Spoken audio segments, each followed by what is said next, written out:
الحمد لله الذي علمنا من العلوم بسم الله الرحمن الرحيم والحمد لله رب العالمين وأصلي وأسلم على نبينا وحبيبنا محمد وعلى آله وصحبه وسلم تسليما كثيرا أما بعد Inch'Allah ta'ala, de façon résumée, Inch'Allah ta'ala, wa billahi tawfiq, on va voir ici comment doit procéder le musulman quand il veut laver un mort, un défunt, homme ou femme.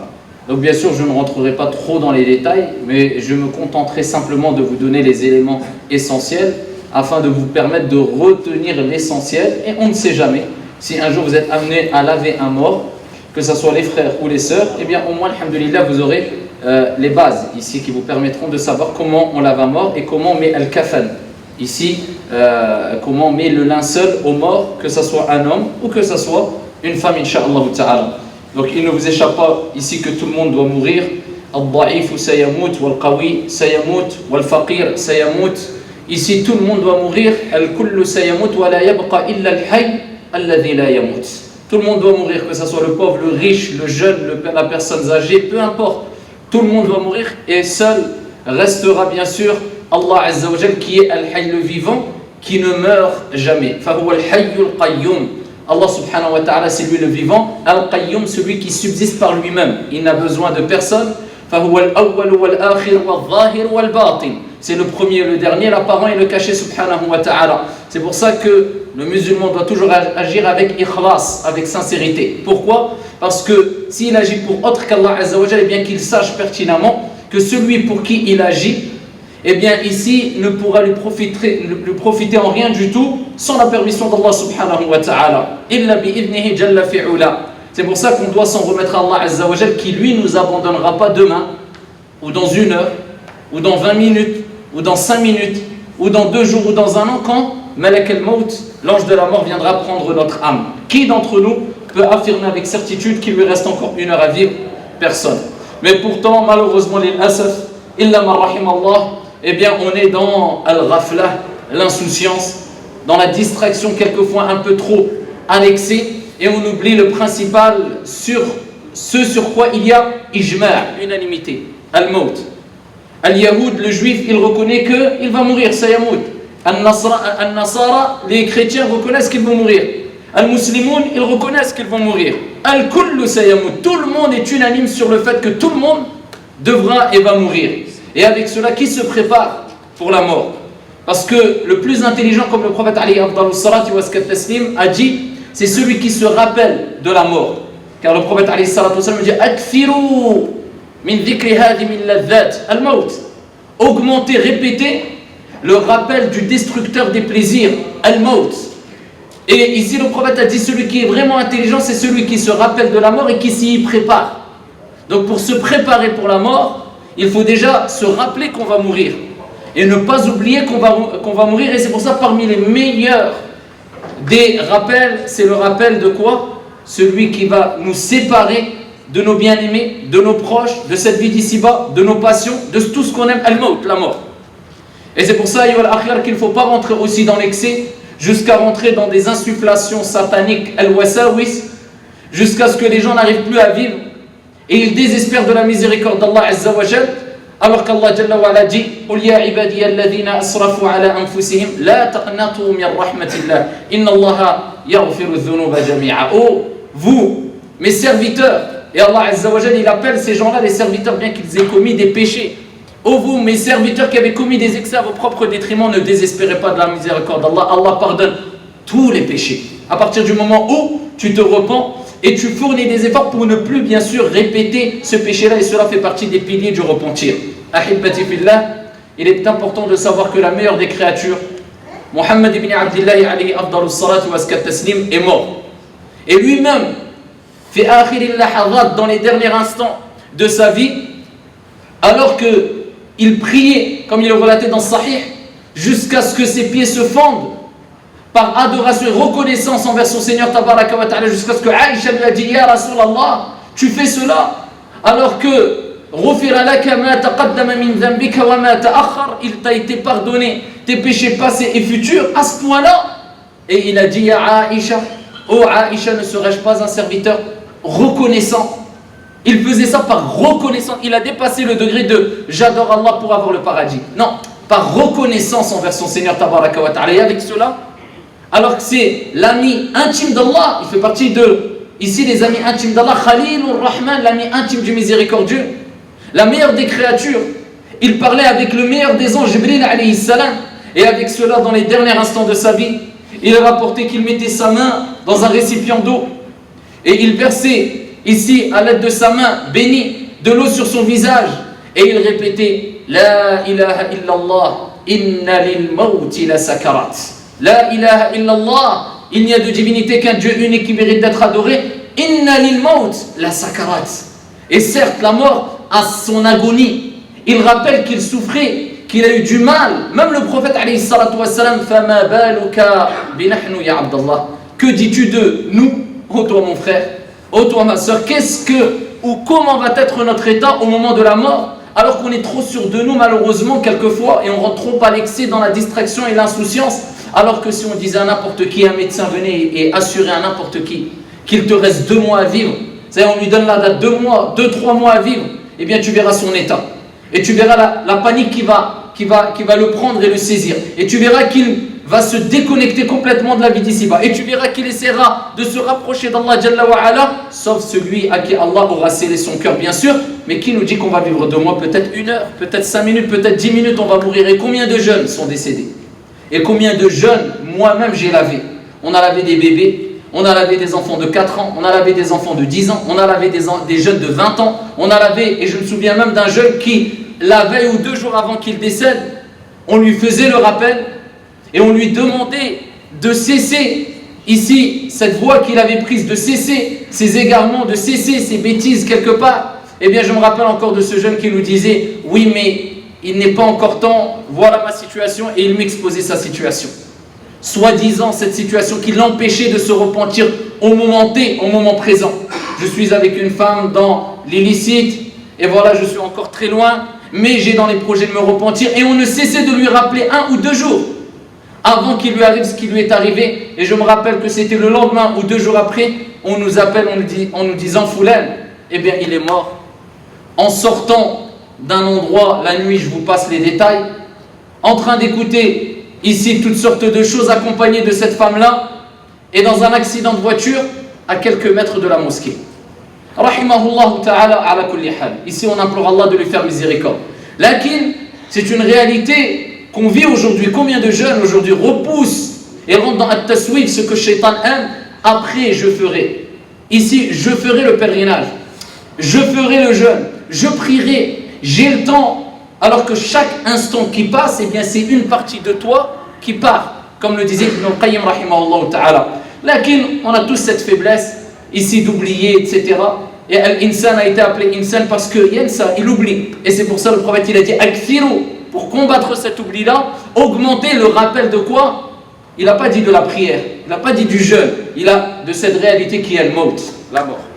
Et parmi ces rappels, il est bien d'expliquer aux gens, eh bien qu'est-ce qui va leur arriver prochainement. Ici, le lavage de son corps, comment ça va se passer le moment où on va lui mettre, on va te mettre, on va me mettre, on va te mettre toi aussi ma soeur ici, al-kafan, le linceul, pour vivre un peu ici ces événements-là, incha'Allah ta'ala, lors de notre vivant, et afin de nous aider à nous préparer à l'au-delà de la meilleure des manières, bi'idhnillah azza wa jal. Donc pour cela, incha'Allah ta'ala, on aura besoin d'un cobaye qui va se proposer, et le frère a levé tout de suite sa main, khalas, bismillah, faddal. Ici, il va s'allonger et on va reproduire quelque part le lavage mortuaire ainsi que le linceul ou alors le fait de mettre le linceul aux morts. Pour les hommes et pour les femmes, j'expliquerai en parallèle pour les femmes comment ça se passe. Bien sûr que ça se ressemble énormément. Ici, toutes ces étapes-là se ressemblent, que ça concerne l'homme ou la femme. Hein. Donc, on a besoin de quoi? On a besoin, ici, pour laver un mort, d'eau, bien sûr, al-ma. On a besoin de cèdre, donc du lotus. On a besoin, qui vient de la fleur de jujubier, on a besoin de kaafour, ce qu'on appelle le camphre. Bien sûr, ce qui est impératif, c'est de l'eau al-ma. Tout simplement, ça suffit. Mais ce qui est préférable, c'est d'avoir al-ma, al-cèdre, wal kafur. Donc de l'eau de jujubier et ici al-kafur du camphre. C'est bon, on a ça de côté. On a besoin d'un gant de toilette si on veut ou quelque chose qui soit assez épais. Donc nous, ce qu'on utilise en général, vous savez, les sortes de rosaces qu'on utilise un peu, si le terme est bon, vous me corrigez, pour se laver, cette sorte de rosace qui a une certaine épaisseur, eh bien on peut l'utiliser, c'est très bien aussi. D'accord, on l'a. Ici, on a besoin autrement de savon, si à défaut on n'a pas de cidre. D'accord. Et aussi on peut utiliser quelque chose de l'eau parfumée si on n'a pas de kafur, de camphre. Et le camphre est bien sûr quelque chose de très accessible, même en France. Et autrement, à cidre, à défaut si vous n'en avez pas, eh bien on peut utiliser, comme je vous ai dit ici, du savon. Quand on a cela, on a besoin aussi d'une serviette. Une serviette assez large, assez grande, une serviette de bain, afin de cacher la awra, la nudité de l'homme et de la femme, comme on va le voir, Inch'Allah Ta'ala. D'accord? Ici, ce qui est préférable, c'est d'avoir un tuyau d'eau, une sorte de douchette. Ça dépend d'où vous allez procéder ce lavage mortuaire. Il y a certains hôpitaux, il y a certains endroits où, alhamdoulilah, c'est très adapté. C'est-à-dire que vous avez le tuyau, vous avez la douchette, vous avez les choses comme ça. D'autres, c'est beaucoup plus difficile. Il y a simplement une évacuation, vous devez utiliser un seau. Il y a des endroits où, c'est surtout dans les pays musulmans, où, alhamdoulilah, c'est ici une table, souvent en inox, et ici où il laisse des ouvertures, il y a des ouvertures partout sur la table. Ça veut dire qu'il suffit de laver le mort et ça coule directement sous la table et il y a une évacuation adaptée. D'autres, ils mettent simplement une sorte de petit évier, d'accord, d'évacuation ici. Une petite évacuation, donc c'est vrai que c'est un peu moins facile avec. Mais bon, ça dépend après de l'expérience. Plus vous aurez d'expérience et plus ça sera facile. Donc, on a les linceuls, on a la serviette, on a la matière pour laver le mort. On utilise aussi du musc, d'accord, ou toutes sortes de muscles. Ceci est bon aussi à utiliser. Et ensuite, on peut commencer à procéder au lavage mortuaire. Donc pour cela, al-akh il vient. Et on a besoin, en général, donc tu t'assois, Inch'Allah Ta'ala, tu t'assois, tu t'allonges. On a besoin, en général, d'une personne. D'accord? Une personne pour nous aider à laver le mort. Bien sûr que avoir une deuxième personne avec celui qui lave le mort, c'est autorisé, mais moins il y a de personnes et mieux c'est. Pourquoi? Afin de cacher les défauts au maximum et de préserver l'honneur au maximum, eh bien, de la personne qui est en face de nous. Parce que le musulman, l'homme, l'être humain, eh bien, doit être honoré tant au niveau de son vivant qu'au moment de sa mort. Donc ça veut dire que moins il y a de personnes et moins il y a de risques qu'il y ait de fuite concernant on a vu cela, on a vu tel défaut, etc. Alors qu'il est interdit, strictement interdit de dévoiler les défauts d'une personne qui est décédée qu'on a lavée. Cela est strictement interdit. Et c'est pour ça que le prophète nous rappelle que celui qui cache les défauts de son frère, bien sûr, qui lave le mort, eh bien, conformément à ce que Allah et son messager ont attendu ou attendaient de nous, eh bien, Allah lui pardonne 40 fois. Donc le fait de laver un mort, Allah te pardonne 40 fois. La récompense est énorme. De même, celui qui met al-kafan, le linceul à un mort, eh bien Allah Jalla wa Ala l'habillera d'habits de soie au paradis.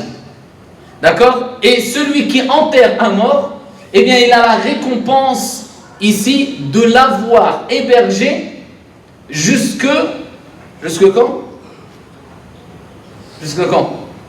Au jour de la résurrection. Celui qui enterre le mort. Celui qui prie sur un mort, il a la récompense de quoi? Un qirat de hasanat. Ce qui correspond à une montagne de Uhud de hasanat. Celui qui lave le mort, celui qui prie sur le mort et qui enterre le mort, eh bien il a la récompense de deux qirat. Ce qui correspond à 2 montagnes de Uhud en hasanat. Donc vous voyez que tout ce qui tourne autour des rites funéraires, eh bien nous apporte beaucoup de récompenses. Et ça nous rappelle que le musulman, il soutient son frère et il est auprès de son frère de son vivant comme lors de sa mort ou après sa mort. Et ça nous rappelle l'importance de rester unis et l'importance de la fraternité. Alors aujourd'hui, on s'est déchiré, illa ma rahimallah, et divisé lors de notre vivant. Alors je vous laisse et je vous passe des détails lorsqu'une personne décède malheureusement, que très peu de gens visitent les cimetières maintenant malheureusement et invoquent en faveur de leurs frères malheureusement qui sont décédés et la akhirah. Donc ici la personne est allongée, on va ici procéder ainsi. On va mettre une serviette pour cacher la awra. Donc pour l'homme, on va cacher la awra, donc ce qu'il y a ici, ma bayna as-surra wa ar-rukbatayn, ce qu'il y a entre le nombril et les deux genoux et les genoux. On va prendre la serviette ainsi et on va la mettre sur le mort. D'accord? Donc on peut continuer. Donc là vous avez ici la serviette qui a été placée afin de quoi? De cacher la awra. La awra, c'est la nudité de l'homme et de même la femme. Eh bien on prend une serviette afin de cacher sa awra. Donc il est préférable bien sûr de cacher ce qu'il y a entre son nombril et ses genoux et aussi sa poitrine. D'accord? C'est préférable. Donc à ce moment-là, on va commencer le lavage. Qui doit laver le mort? Eh bien ici il est conseillé, il est recommandé que l'homme lave sa propre épouse, sa femme. Et il est recommandé que l'épouse lave son mari. Maintenant à défaut, il est recommandé que ce soit le fils, sinon à défaut le petit-fils, sinon le frère, sinon le père, etc. Donc la famille, il est préférable que ce soit la famille qui s'en charge. À défaut, bien sûr, ou s'ils n'en ont pas les capacités, à ce moment-là, c'est l'imam en général maintenant qui s'occupe de cela, ou bien c'est celui qui est spécialisé dans le lavage mortuaire, ça dépend des endroits dans lesquels on est. Donc en tout cas, il faut avoir une certaine formation, une certaine expérience, une certaine être respecté et quand même connu pour une certaine piété afin de ne pas dévoiler les défauts, etc., ou que la personne dévoile les défauts. Et bien sûr, la personne peut être accompagnée d'une à deux personnes, il n'y a pas de mal pour l'aider à verser de l'eau ou alors à bouger ou manipuler la personne qui est défunte. Bien sûr, on doit le manipuler avec douceur. On n'a pas le droit de lui casser les os, car le fait de casser les os d'une personne qui est décédée, c'est comme si on cassait ses os alors qu'il est vivant, comme qala alayhi salatu wassalam. D'accord? Il faut le respecter et le manipuler avec douceur comme s'il était vivant. Ok? Donc ici, on va commencer à procéder au lavage mortuaire. Il me faut une personne qui m'aide, Inch'Allah. Donc, de quelle manière on procède? On va procéder de cette manière-là. Donc, en général, on a deux personnes et on se doit de mettre le mort, bien sûr, après lui avoir enlevé les vêtements. Donc, quand on lui a caché sa aura, on tire les vêtements doucement au mort. Si c'est possible de lui tirer sans déchirer les vêtements, on lui tire.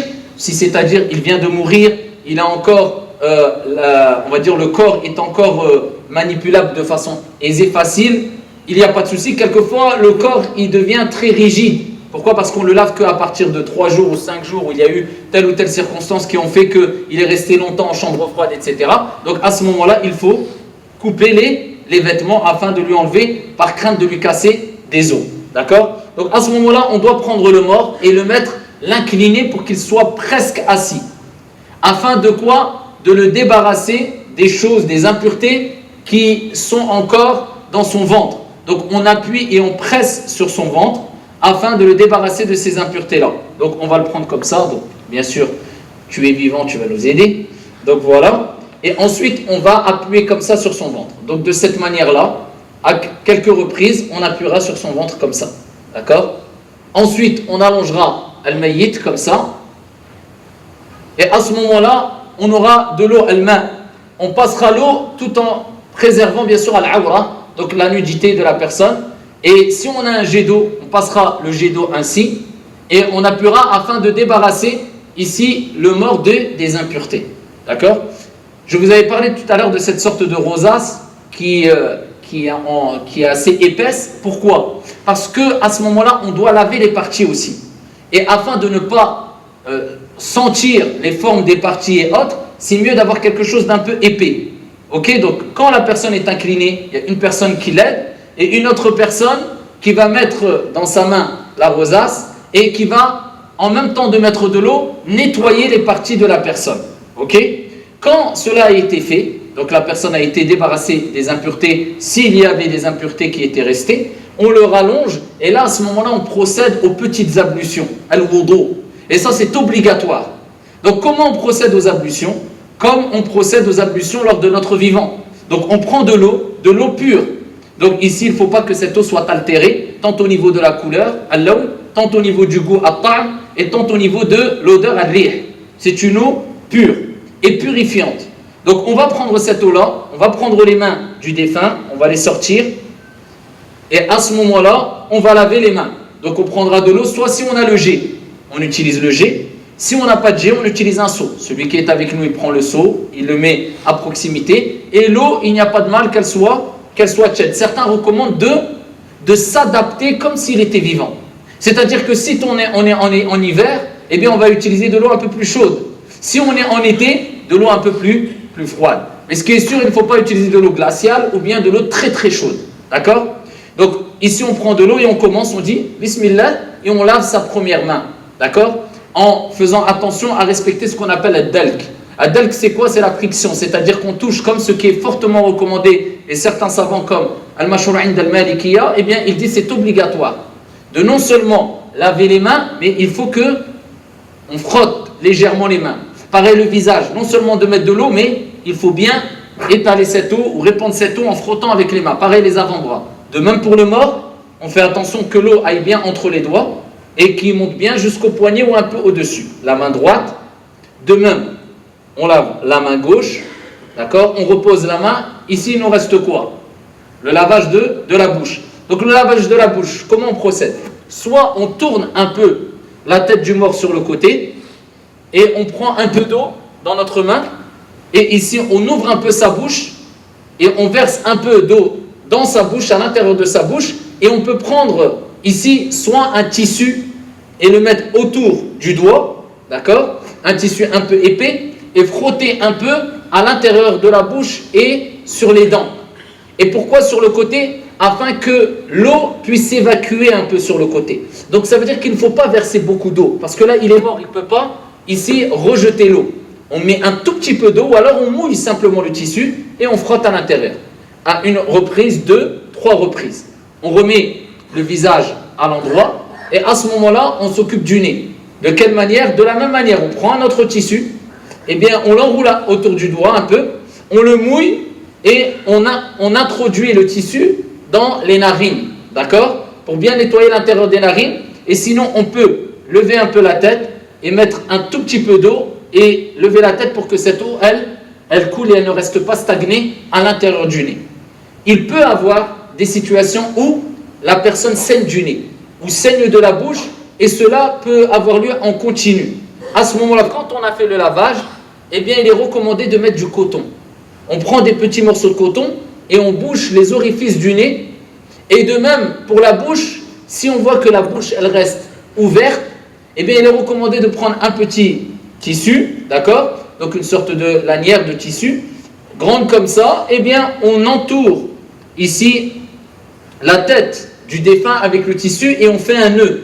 Afin de quoi? De caler ou de laisser la bouche fermée. Donc, on le met autour de la tête et on fait un nœud pour que la bouche reste fermée. Pour ne pas laisser le défunt garder la bouche, ça arrive quelquefois garder la bouche ouverte, car ici ça peut provoquer quelquefois des choses qui sortent de la bouche, etc. Et en plus de cela, la vision du défunt n'est pas quelque chose de très agréable, on va dire, surtout pour les proches, la famille, etc. D'accord? Donc à ce moment-là, on va fermer la bouche du défunt. S'il n'y a pas lieu, il n'y a pas de problème. Mais par sécurité, c'est toujours mieux de le faire parce que quelquefois après, la bouche, elle est amenée à s'ouvrir un peu. À ce moment-là, il nous reste le visage. Je prends de l'eau encore et je verse sur le visage. Ainsi, et je nettoie avec mes deux mains le visage. D'accord? 1 fois, 2 fois ou 3 fois. D'accord? Ensuite, il me reste quoi à faire? Donc, on a fait le visage, il nous reste les bras. Je prends de l'eau et je lave les bras comme je fais les ablutions. Quand on fait les ablutions, on commence de la main ou du haut, peu importe, mais par contre, il faut obligatoirement laver du bout des doigts jusqu'au coude. D'accord? Il a le marafiq, comme Allah Azza wa Jalla dit dans le Coran, on lave nos mains jusqu'au coude. Ça veut dire que la main est prise en compte. Et laver, c'est pas essuyer. Parce que certaines personnes, quand ils font les ablutions, ils prennent de l'eau avec leurs mains et ils font comme ça. Ça, c'est une erreur. Parce qu'Allah Azza wa Jalla dit waghsilu, et laver, le lavage, c'est pas le masque. Ça veut dire qu'il faut que l'eau coule, d'accord, du bout des doigts jusqu'au coude. Et ensuite, ici, on frictionne un peu. De la même manière, le mort, on prend de l'eau, on verse ainsi, l'eau coule et on frictionne un peu. La main droite, entre les doigts bien, ainsi que la main gauche. Quand la main droite et la main gauche sont faites, on fait le masque sur la tête. On remouille les mains, et là, c'est de l'essuie. On prend du haut, ainsi, derrière et on revient. D'accord? Ensuite, on remouille les mains un peu et on fait les oreilles. D'accord? L'intérieur et l'extérieur. Il n'y a pas de difficulté ici. Ici, si on a peur qu'il y ait quoi que ce soit qui coule, c'est rare, des oreilles, eh bien on met des cotons aussi dans les oreilles. D'accord? Et ensuite, on termine par quoi? Par les pieds. On lave le pied droit, d'accord, bien entre les doigts de pied. Le pied gauche, bien entre les doigts de pied et jusqu'aux chevilles. Ça veut dire même au-dessus des chevilles. Il faut faire très attention à ce que les chevilles soient lavées aussi. Il n'y a pas lieu de couper les ongles du défunt ou de raser les poils du défunt. Ça veut dire que ici, quand une personne est décédée, on ne peut pas couper ses ongles ou autre. Ça, c'est le mashhour عند المالكية chez les Malikites. D'accord? Donc, on se contente à laisser le mort comme tel. Donc là, j'ai fini les ablutions. Qu'est-ce qu'il me reste à faire? Eh bien, il me reste à laver le corps. Je lave le corps du défunt combien de reprises? Une fois, ça suffit. Ça, c'est le minimum. Je le lave une fois de haut en bas, cela suffit. Ce qui est préférable, c'est de le laver d'un nombre impair. Donc je peux aller jusqu'à 3, ce qui relève de la sunna, ou bien 5, ou bien 7 maximum. D'accord? Donc je le lave une fois avec de l'eau, une deuxième fois avec cidre, et une troisième fois avec de l'eau et du camphre, al-kafour. Donc je vais procéder de quelle manière? Je prends de l'eau avec moi, et ensuite on procède ainsi. On lave la tête, donc je lave la tête, je laisse couler bien de l'eau sur la tête. Il y a plusieurs manières de le faire, plusieurs techniques. Donc, parmi les techniques ou les manières, eh bien, je lave la partie droite du corps, ainsi. Donc, je vais verser, c'est simple au début. Je verse partout. Je m'assure bien de faire ici le lavage ou de bien laver le corps, même sous ses aisselles. Je lave le corps ainsi, sous ses aisselles. Je m'assure à que l'eau aussi lave tout le reste du corps, même la partie qui est considérée comme nudité awra, à cacher. Et à l'aide d'un jet par exemple.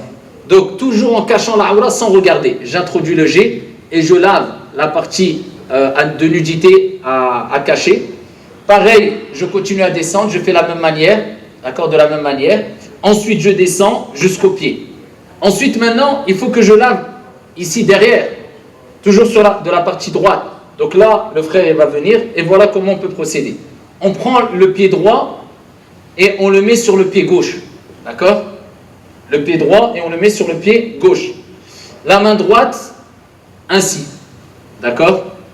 La main droite, ainsi. Et à ce moment-là, le frère, regardez comment il va procéder, je vais vous montrer pour cette fois-ci, après le frère il vous montre. Il peut procéder ainsi. D'accord? Bon, mon frère, pour pas qu'on soit trop ici, tu vas aller t'asseoir. Va t'asseoir. Tu sais pourquoi? Parce que là, c'est pas un vrai lavage, donc j'ai pas besoin d'aide, il m'aide, et simplement pour libérer un peu le champ au niveau de la caméra. Donc regardez, ici normalement c'est une autre personne qui est là, avec moi. Moi je reste de l'autre côté. Donc lui, il va procéder ainsi, il n'a plus qu'à tirer comme ça le mort. Son pied aide déjà parce qu'il est comme ça, il va le tenir comme ça. D'accord? Donc maintenant toute la partie arrière se libère. Ok? Toute la partie arrière se libère. Donc en procédant ainsi. Et la personne qui est derrière, donc il va rester comme ça là, la personne qui est derrière, et bien là à ce moment-là, elle procède à la partie droite arrière. Donc elle procède ainsi. De même, l'aura, on cache toujours l'aura. Donc on fait très attention et ne faites pas comme certaines personnes qui font cela, et on a entendu beaucoup chez les femmes malheureusement, certaines femmes qui quelquefois lavaient sans expérience et qui dénudaient la femme complètement. Ça c'est une catastrophe. Donc on n'a pas le droit, on doit honorer le mort et cacher sa nudité ici lors de sa mort. Donc ici on lave les parties, ainsi le derrière du pied et de la jambe. Ensuite on remet le pied droit ainsi et on remet le mort ici à sa position initiale. De la même manière, le côté droit, le côté gauche, on va laver toute la partie gauche, d'accord, comme on a procédé, d'accord, faire attention sous les aisselles, la partie de nudité sans toucher et le pied gauche complètement.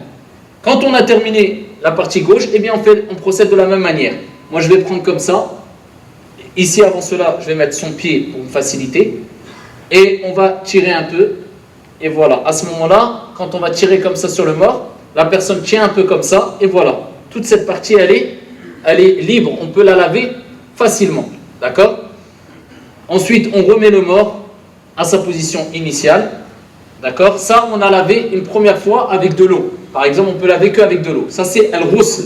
C'est le lavage, comme on fait le lavage quand on fait les grandes ablutions. Donc, on lave la tête et ensuite, on lave tout le corps. Tout le corps doit être mouillé, lavé. Ça, c'est ce qui suffit. D'accord? Après, on procède à d'autres lavages qui ne sont pas obligatoires et qui relèvent de la sunna. C'est recommandé. On prend un deuxième lavage et on mélange de l'eau avec un cidre. D'accord? C'est du jujubier ou lotus. C'est une feuille qui est à la base, quand on la mélange avec de l'eau et on remue fortement, et là, quelquefois, ils la vendent sous forme de poudre, eh bien, on la mélange fortement, eh bien, ça nous donne une sorte de mousse. Ça nous donne de l'eau mousseuse. Et ça dégage une bonne odeur. D'accord? Donc, on prend cette eau-là, ou à défaut, on va utiliser du savon. Donc, on va prendre cette eau-là, et là, on lave une deuxième fois le défunt. De la même manière que la première fois. Donc, la partie droite du corps, ensuite derrière, ensuite la partie gauche du corps, ensuite derrière. D'accord? Ça, c'est avec l'eau et quelque chose de savonneux, mousseux, qui sont bons. À la base, c'est meilleur. Quand on a fait ce deuxième lavage, il nous reste un troisième lavage. Ce troisième lavage consiste à mélanger de l'eau avec du camphre, ces sortes de pierres blanches qu'on utilise pour beaucoup de choses, même en France. Ça dégage une odeur, une odeur qui a le goût une odeur de menthe et qui est très forte et qui permet non seulement de dégager une bonne odeur, et aussi, c'est prouvé que ça, on va dire, cicatrise un peu, ça permet d'arrêter les hémorragies ou les petites hémorragies suite à des blessures. Quand le sang coule, quand on met du camphre dessus, eh bien ça empêche le sang de couler. Et aussi, il est prouvé que ça éloigne, et c'est pour ça qu'il est utilisé entre autres pour ça le camphre, al-kafour, les insectes. D'accord? Ça éloigne les insectes. Donc ça permet aux morts d'être conservés le plus longtemps possible. Donc on met ce kafour-là, on le mélange, soit on l'écrase, c'est le mieux qu'il soit déjà en poudre, on le mélange avec de l'eau, et on remue un peu l'eau, et à ce moment-là on fait le troisième lavage avec l'eau et du camphre. Le côté droit, derrière, ensuite le côté gauche, derrière, et à ce moment-là on a fini le lavage. D'accord? On l'a lavé une première fois avec de l'eau, une deuxième fois avec un cèdre, et une troisième fois avec de l'eau et du camphre. Toujours en manipulant avec douceur le défunt, et en considérant quelque part ici qu'il doit être respecté et manipulé comme s'il était vivant. Et à ce moment-là, on peut sécher le défunt. Il n'y a pas de mal. On peut prendre une serviette et sécher un peu le défunt, d'accord, afin de ne pas mouiller les linceuls. Quand le défunt a été séché un peu, souvent, nous, par exemple, personnellement, on utilise souvent une autre table. Une autre table où on a mis et on a préparé le linceul pour poser le défunt dessus et afin de le mettre dans son linceul. Donc là, on l'a séché un peu. On va prendre une autre table à côté. Et quand l'autre table sera préparée, il nous suffit de prendre le défunt, par exemple à 2 ou 3 ou 4 personnes. On prend le défunt et on le manipule avec douceur et on le pose ici sur l'autre table où il y a déjà les linceuls qui sont préparés. Comment on prépare les linceuls? Eh bien, on va le faire tout de suite ici en démonstration, Inch'Allah. Al-Akh, tu peux te lever. Un instant, tu t'assois et je te récupère. Ici, les linceuls, enfin, ce n'est pas des linceuls, c'est des draps, mais bon. On a pris des draps afin de faire la démonstration. Donc, il faut combien de linceuls ici pour le mort? Ils divergent, les savants. Certains disent qu'il suffit d'un drap. Si un drap est utilisé, cela suffit, il n'y a pas de souci. Mais qu'est-ce qui relève de la sunna? Certains disent qu'il faut 3 draps, ou plutôt 3 linceuls pour l'homme, qui couvrent tout son corps, et 5 linceuls pour la femme. D'autres disent qu'il faut 5 pièces pour l'homme, et 7 pièces pour la femme. C'est-à-dire 5 pièces pour l'homme. Ils disent qu'il lui faut un tamis, une sorte de chemise longue, et ici une sorte de serwal, ou alors ici une sorte de izar, qui va couvrir la partie basse du corps. Là, ça fait 2 pièces, et à cela, on va rajouter 3 linceuls. ce qui fait 5 pièces. D'autres disent que on met pour l'homme une sorte de qamis, une sorte de serwal ou un izar qui va cacher le bas, une imama, d'accord, qu'on va mettre autour de la tête, et ici 2 linceuls. D'accord? Ça c'est pour l'homme. Pour les femmes, certains disent qu'on met 5 linceuls, simples, et d'autres disent on va lui mettre 7 pièces, c'est-à-dire on va lui mettre à la femme une sorte de voile si on veut, quelque chose qui va cacher un peu sa tête, ainsi que son cou, ainsi qu'une sorte de chemise longue, ainsi qu'une sorte de serwal aussi, qui prend du bas du corps et qui descend, ce qui fait 3 pièces. Et ici on va rajouter 4 linceuls. 4 linceuls complets, ce qui fait 7. Ala kulli hal, si on met qu'un linceul, cela suffit. Si on met 3 linceuls complets et 5 pour les femmes, cela suffit. Si on met 5 pièces pour l'homme et 7 pour les femmes, cela est bon aussi. On va procéder d'une manière simple d'abord, avec 3 linceuls pour l'homme et 5 pour la femme. Et je vous donnerai un petit exemple rapidement concernant la tunique et concernant la imama et concernant le sorte de voile pour les femmes. Donc comment on procède de façon simple? On va considérer que ça c'est un linceul. Eh bien on va, de ce même linceul, on peut prendre des sortes de ficelles ou faire des sortes de ficelles à partir de ce linceul. On prend par exemple le bout, on prend un ciseau et on coupe, d'accord, une petite partie, voilà, de cette 2 cm, 3 cm. On fait juste, on donne un petit coup de ciseau. À ce moment-là, on déchire. Ça vient tout seul. On déchire tout le long. Voilà, là on a une ficelle. On pose la ficelle. On fait pareil à côté. On prend un ciseau, on prend à peu près 2-3 cm, on coupe un tout petit peu et on déchire de cette manière-là pour avoir une deuxième ficelle. On peut le faire directement avec le linceul ou alors prendre des ficelles, peu importe. Et ainsi de suite, on peut en prendre 3 ou 5 ou 7, peu importe. Le but c'est quoi? C'est que quand on a mis le linceul au mort, eh bien on va attacher ce linceul avec ses ficelles afin que le linceul ne se découvre pas, ne s'ouvre pas si on veut quelque part, lors de la manipulation du mort. Parce qu'à la base, il faut savoir que le mort est enterré à même le sol. Maintenant, on n'a plus le choix, on n'a plus trop le choix, quand par exemple nous vivons dans des pays européens où ils imposent le cercueil, donc il n'y a pas de mal à ce moment-là, on est enterré dans un cercueil. Ici, mais si on est par exemple dans un pays musulman, eh bien on est enterré à même le sol, le mort va être manipulé. Pour éviter que ça se découvre, eh bien on va mettre des petits nœuds, tout simplement, ça sert à cela. Donc on a placé d'abord, là il y a la table, on commence par les nœuds. On en place par exemple 5, ok? Quand on a placé les nœuds, eh bien il nous suffit d'allonger ou de placer les linceuls. Donc on va placer ici 3 linceuls. Là on considère que c'est l'homme. Si c'est la femme, on va placer combien? 5 linceuls. 5 linceuls. Si nous voulons procéder ainsi, il suffit de placer sur les ficelles les linceuls. Donc on va voir le premier linceul ici. D'accord? On l'allonge ainsi. Il faut bien sûr que le linceul puisse dépasser au niveau de la tête et dépasser au niveau des pieds. Donc vous voyez là ici, je pense que c'est parfait concernant la longueur. On va procéder de la même manière avec le deuxième linceul. Et sous le linceul, il y a les ficelles.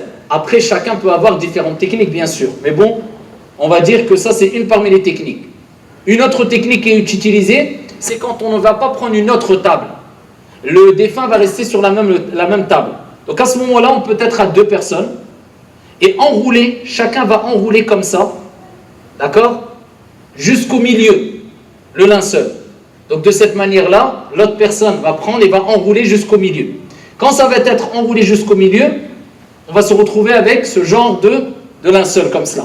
Il suffira de mettre sur le côté le mort, après avoir séché la table, et c'est plus simple, on n'a plus qu'à poser comme ça le linceul, et après on peut tirer sur un côté, tirer sur l'autre côté. C'est plus simple ici pour après placer le linceul. Donc ici on va placer le deuxième linceul, de cette manière-là.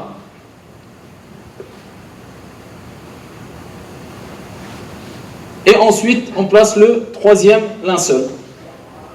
Et si c'est une femme, on place 5 linceuls.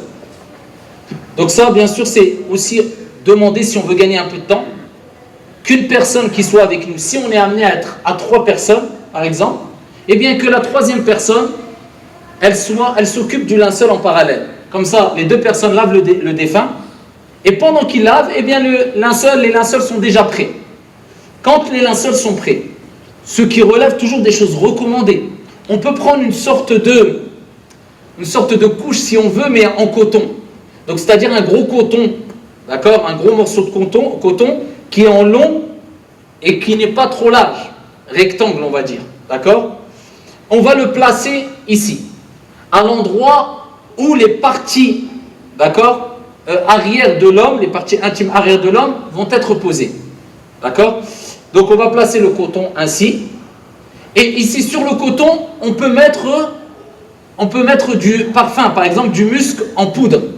On va mettre du musc en poudre ou toutes sortes d'aromates ou de musc en poudre sur ce coton-là, d'accord.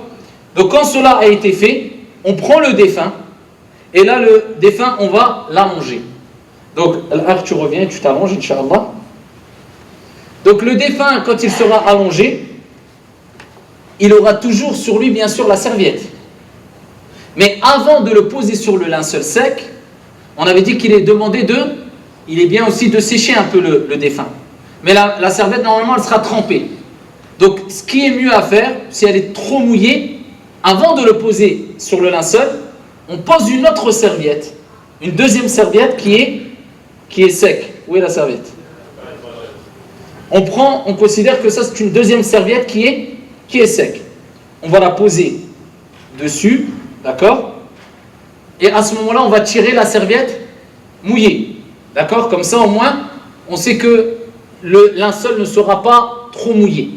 Donc, on va reposer le défunt avec sa serviette sec, sauf l'autre, on peut poser avec l'autre serviette si elle n'est pas trop mouillée. Et à ce moment-là, on va commencer à fermer le linceul sur le défunt. Avant cela, on peut procéder de cette manière-là, on écarte un peu les jambes du défunt.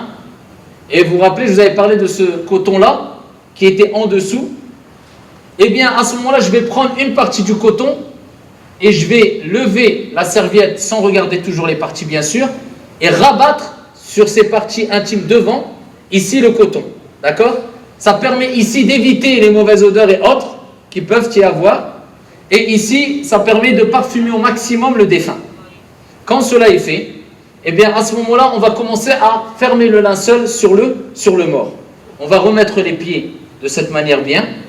Les bras le long du corps, il n'y a pas de souci. Et à ce moment-là, on rabat le linceul. Donc, on va prendre une partie du linceul. On va rabattre ainsi.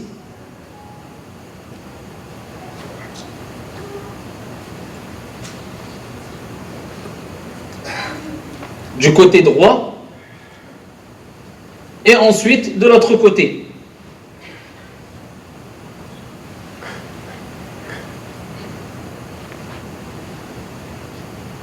Ainsi. De la même manière, on va rabattre. Ça ne te dérange pas comme ça, hein? Le deuxième linceul. Vous avez vu, ça a été prêt, on n'a pas besoin de manipuler encore le mort. La même chose. Ici, le côté. D'accord?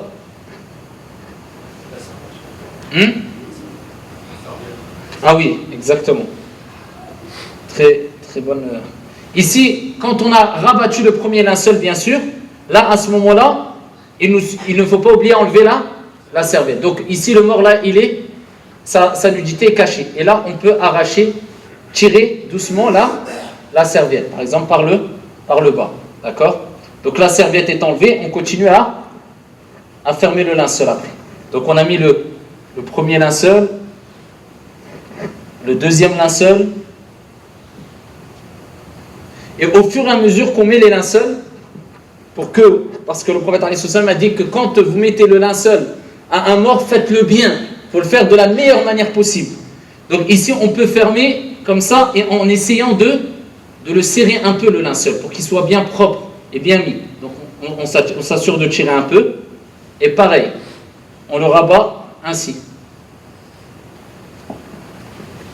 Donc de la même manière. Et ensuite, le troisième linceul.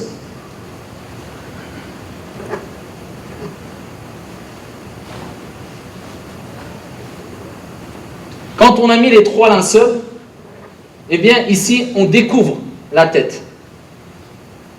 On va découvrir comme ça, on tire un côté et l'autre, un côté et l'autre, et on revient en arrière, du 3e au 1er linceul, un côté et l'autre.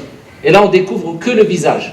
À ce moment-là, on rabat un peu ou on enroule un peu le linceul autour de la tête. Et là on va procéder au fait d'attacher le linceul pour éviter qu'il tombe au début. D'accord? Donc là, normalement, voilà comment on procède. D'accord? On prend un fil, ici qu'on a déchiré tout à l'heure, on a coupé, et on va le serrer ici. D'accord? Donc on va attacher ici. Ce n'est pas obligatoire. Si par exemple on sait qu'on va mettre directement le mort et on est présent, c'est-à-dire dès qu'on a fini, on va poser le mort directement dans le cercueil par exemple, parce qu'il va être amené à être dans un cercueil. Il n'y a pas d'intérêt de mettre des fils, ce n'est pas obligatoire bien sûr. Il suffit de le laisser ainsi, de le manipuler proprement, si on est sûr qu'on va être présent. S'il y a le moindre risque, ou on a un doute, eh bien on met des fils. Et quand on l'a mis, on peut couper les fils, les enlever ou les laisser, ça ne pose pas de problème. Donc on va serrer ainsi, on va mettre le premier fil. De la même manière, ici on va s'assurer que le linceul est bien mis, on peut mettre un deuxième fil. Et pour qu'il reste propre, on coupe ce qui dépasse. De la même manière, eh bien, on va mettre un fil ici par exemple. Et ici, on laissera un fil, par exemple. S'il y a une ou deux personnes, des personnes de la famille, qui veulent voir le mort et ensuite qui vont fermer, d'accord, les 3 linceuls. Donc là, on le laissera découvert. Ensuite, on pourra refermer ainsi. Et là, on fermera, d'accord? Et là, on fermera le linceul. Et il suffira de mettre le fil ici et le défunt est prêt à être enterré. Donc à ce moment-là, il faut savoir que on peut découvrir le visage du défunt afin que la famille et les personnes proches, vraiment proches, viennent voir le défunt. Il n'y a pas de mal de l'embrasser sur la tête, mais il est strictement interdit de gémir accompagné de pleurs et de plaintes. D'accord? Les personnes qui gémissent en pleurant et en se plaignant, le messager d'Allah a parlé de ce type de personnes-là. Et cela ne peut provoquer que souffrance pour le mort, pour certains savants, et d'autres savants ont dit non, ce sont simplement les personnes qui prennent des péchés. Mais à la kulli hal, c'est interdit de commencer à se lamenter, à pleurer et encore plus que cela, à crier. Amma celui qui verse des larmes ou qui pleure simplement, cela fait partie de la miséricorde divine, comme le prophète lui-même a pleuré quand son fils Ibrahim a pleuré. Donc ça c'est quelque chose de naturel bien sûr, et incontrôlable quelquefois. Mais de se plaindre c'est interdit, de crier c'est interdit, de trop se lamenter ouvertement, cela est interdit. Donc il faut prendre sur soi-même au maximum, et il faut savoir que le prophète a dit quand une personne, eh bien quand il y a un défunt, parmi les membres d'une famille, eh bien Allah Azza wa Jalla envoie les anges et le malaïka, et particulièrement s'il y a un de vos enfants qui meurt. Et il dit aux anges, qu'a dit mon serviteur, bien qu'Allah subhanahu wa ta'ala sait ce que vous avez dit. Ils disent, ya Allah, il t'a remercié. Il a dit, alhamdulillah. Et là Allah Azza wa Jalla dira, eh bien construisez à mon serviteur une maison au paradis et appelez-la, qui sera appelée Baytul Hamd, la maison de la louange. Et Allah Azza wa Jalla dit, walladhina idha asabathum musibatun qalu Inna lillahi wa inna ilayhi raji'un. Ulaika alayhim salawatun min rabbihim wa rahmah wa ulaika humul muhtadun. Ceux qui, quand il leur arrive une musiba, un malheur, et la mort c'est un malheur, musiba, eh bien ils disent, nous appartenons à Allah et nous retournerons à Allah. Cela, Allah Azza wa Jal, eh bien, priera sur eux, et Allah Azza wa Jal, ulaika alayhim salawatun min rabbihim wa rahmah, Allah leur fera miséricorde, et ce sont ceux-là les bien guidés. Donc il est demandé de patienter au maximum et de s'en remettre à Allah Jalla wa Ala et de savoir qu'Allah n'a repris que ce qui lui appartient, ni plus ni moins. Car toi, tu appartiens à ton Seigneur, moi j'appartiens à Allah. personne, eh bien ici n'appartient, ou lui, il n'appartient, on ne peut pas dire qu'il nous appartient une chose exclusive, qui est exclusivement à nous, et que personne en dehors de nous, eh bien, ne peut avoir main prise sur cette chose-là. C'est impossible. Allah possède tout ce que tu possèdes, et toi-même, eh bien, c'est Allah qui te possède. Et Allah, il reprend ce qui lui appartient. Donc tu dois t'en remettre à Allah et patienter et augmenter ici les invocations en faveur du défunt, particulièrement quand tu laves le mort et quand tu lui mets le kafan, car il y a un hadith où il est rapporté que à ce moment-là, quand tu laves le mort, eh bien il y a des anges qui sont présents et qui disent Amin aux invocations que tu fais. Et il est important, il est demandé d'invoquer en faveur du mort aussi à ce moment-là. Allahumma ighfir lahu, Allahumma arhamhu.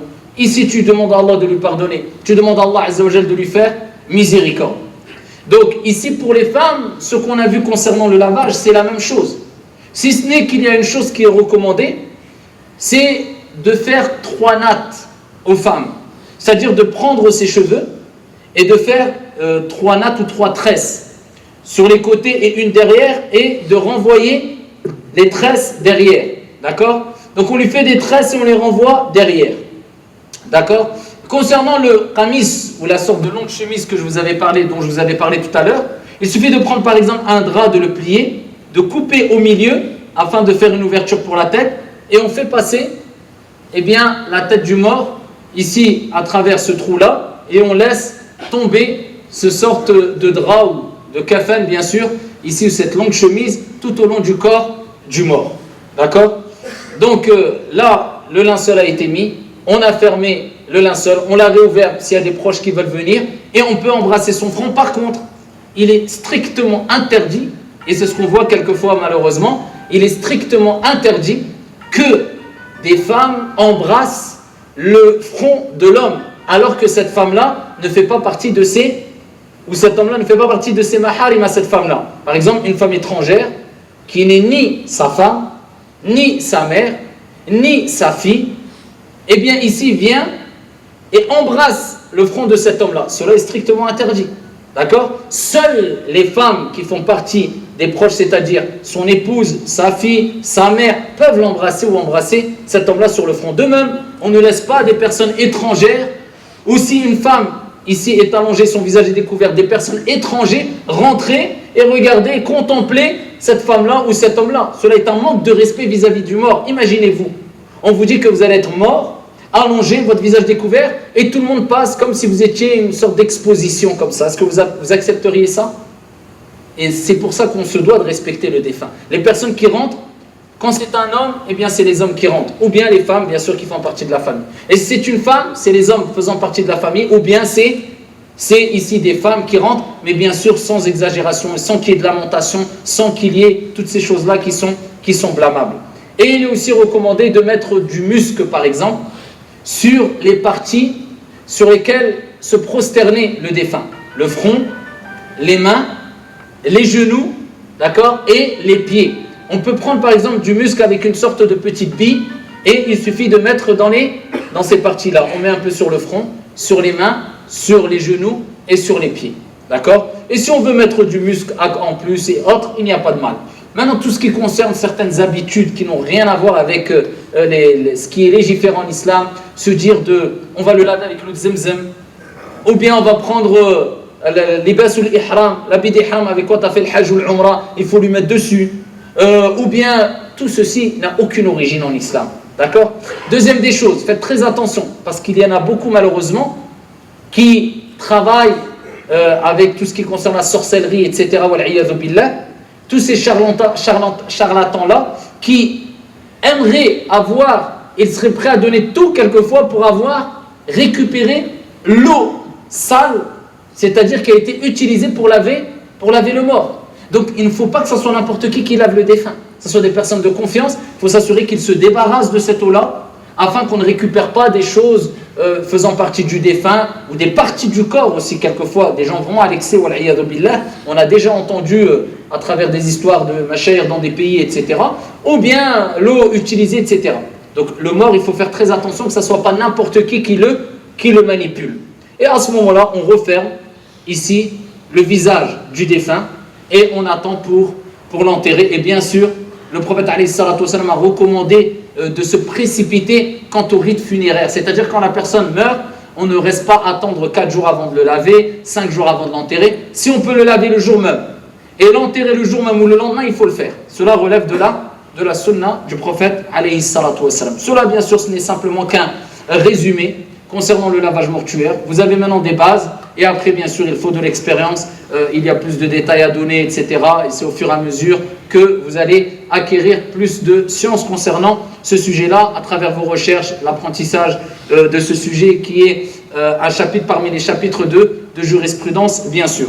Pour terminer, il peut y avoir, on peut être amené à ce que une personne soit décédée dans des situations assez difficiles. Par exemple, il a été brûlé. Ou bien il a eu un accident qui fait qu'il y a eu plusieurs parties de son corps qui se sont, on va dire, détachées. Voilà, on va dire que le corps n'est plus entier. Il peut y avoir des situations très difficiles où on ne peut plus laver complètement le mort. À ce moment-là, il nous suffit de faire ce qu'on appelle le tayammum. Donc, l'ablution à travers de la terre, ou bien du sable, ou bien une pierre, etc.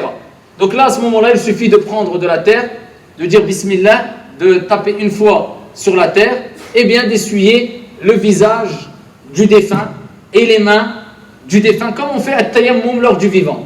Et à ce moment-là, cela suffit, quand on n'a pas possibilité de laver le défunt.